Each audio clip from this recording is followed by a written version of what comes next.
Okay, so composers are really pushing the envelope from diatonicism, meaning we have rules, we work in keys, um, and everything we know about music theory so far, and they're pushing it towards we don't have rules and we don't work in keys.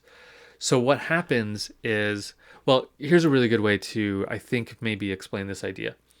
So if you go back to the 100 years before the Romantic period, you have people like Bach and things like that, and they are writing in keys and they are master manipulators of what we can do in these keys. We can modulate between keys, we can find all these chords in the key, we can even borrow from related keys, we can do all this stuff with keys. So then, skip 100 years. That's the 100 years we're looking at now, but just for a second, skip that 100 years and let's go into the 20th century. So we get to like the 1950s or so, and composers are concerned with no rules, being completely and totally chromatic. I shouldn't say no rules. There are rules. We'll talk about that in a minute. There are rules, but we don't want keys. Keys are repressive. Keys hold us into rules that we don't want.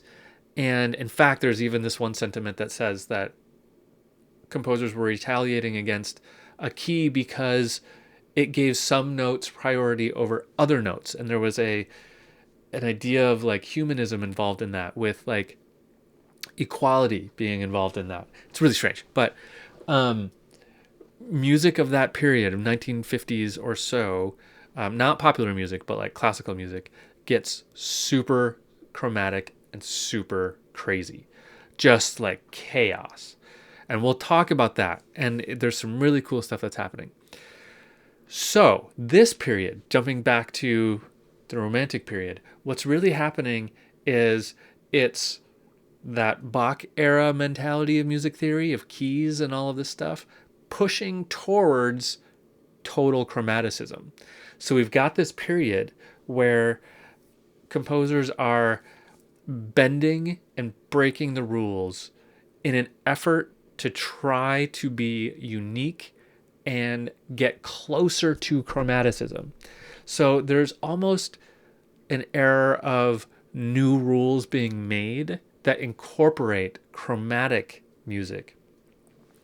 And eventually, the 1920s will happen, and that's when the rules around chromatic music get really solidified by a guy named Schoenberg. And we'll talk about that in the future, leaving that behind. We are going to talk about the music of Schoenberg, though. It's going to blow your mind. So we're in this gray area where the composers are just pushing the envelope and pushing the envelope. How can we get more and more and more chromatic in order to just get us closer to making something new, something we've never heard before? We're tired of writing in C major. We're tired of writing in C. We're tired of writing in major. We don't want to write in major or minor. We want the lines of key to get blurry. So that's what's happening right now. So to analyze this stuff gets really hard.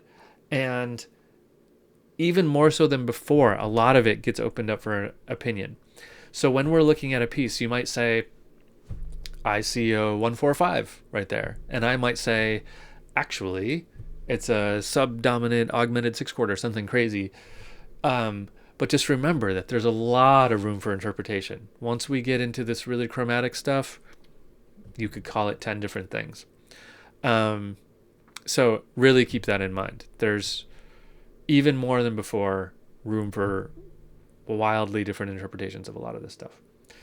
Okay, so we are in a world that was diatonic and is going to be chromatic. And right now, those are just put in a pot and stirred together, trying to figure out how to come up with rules for chromaticism is really what a lot of these composers are trying to figure out right now. And eventually they do figure it out. But in the era that we're in now, we're still trying to figure it out. And that makes a lot of really fun music. So let's dive in.